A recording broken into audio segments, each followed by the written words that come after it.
আসসালামু আলাইকুম।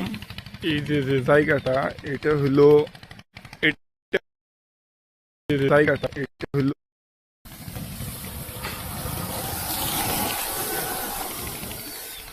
আসসালামু আলাইকুম। এই যে জায়গাটা, এটা হলো এটা যে রাস্তা, এটা ইট বিছানো রাস্তা। এই যে মানুষের সরিষা শুকিয়ে দিছে, এই যে রাস্তাটা আমরা যেখানে দাঁড়ায় আছি রাস্তার সাথে। আর যে জায়গাটা, এই রাস্তা থেকে শুরু করে এই যে এটা এই জায়গা, এখান থেকে আর যে আছে মোটামুটি 400 ডিসিমেলের মতো আছে। যদি 200 ডিসিমেল 300 ডিসিমেল যে জানে এটা দেওয়া যাইব আর কি। তো এই জায়গার জন্য যাওয়ার জন্য আর কি, মানে অন্যের কোনো জায়গায় পাড়া দেওয়া লাগবো না। নিজের মানে রাস্তায় থেকে এই রাস্তায় থেকে একদম এই যে জায়গা শুরু। এই যে সামনে একটু নিচু জায়গা আছে, আর এইখান থেকে এই যে জায়গায় যে মানুষে শোয়াস ক্ষেত করছে। এই জায়গার নাম হইল গাংডুবি মাঝিপাড়া, মানে গ্রামের নাম কেল্লাই বাজার। আর ঢাকার রিচা মহাসড়ক থেকে এইখানে আসতে আপনার 3 কিলো দূরে আর কি, কিন্তু সম্পূর্ণ পাকা রাস্তা। রিক্সা আসতে মোটামুটি 3 কিলো আসতে যতটুকু টাইম লাগে অতটুকু। জায়গা ভালো। এটা এই ফসলি জমি। এই যে এরপরে মনে হয় যে সবাই ধান বপন করব সম্ভবত। তো এখানে আসছি।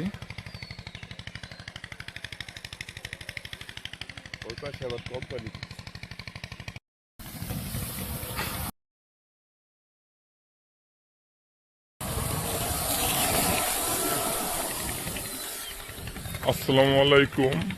এই যে জায়গাটা, এটা হলো জায়গাটা এটা হলো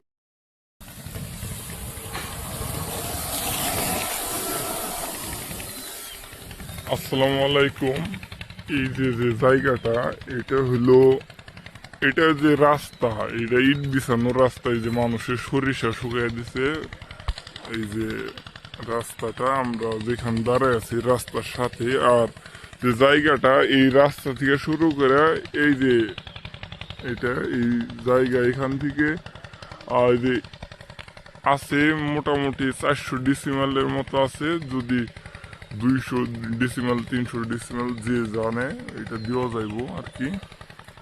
তো এই জায়গার জন্য যাওয়ার জন্য আর কি, মানে অন্যের কোনো জায়গায় পাড়া দেওয়া লাগবো না।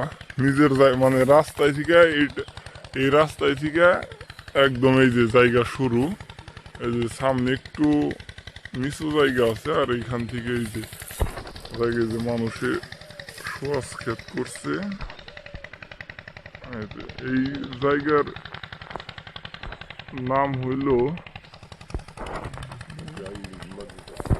গাংডুবি মাঝিপাড়া, মানে গ্রামের নাম কেল্লাই বাজার। আর ঢাকার রিচা মহাসড়ক থেকে এইখানে আসতে আপনার 3 কিলো দূরে আর কি, কিন্তু সম্পূর্ণ পাকা রাস্তা। রিক্সা আসতে মোটামুটি 3 কিলো আসতে যতটুকু টাইম লাগে অতটুকু।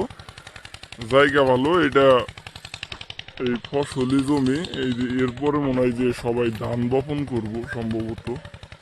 তো এখানে আসছি।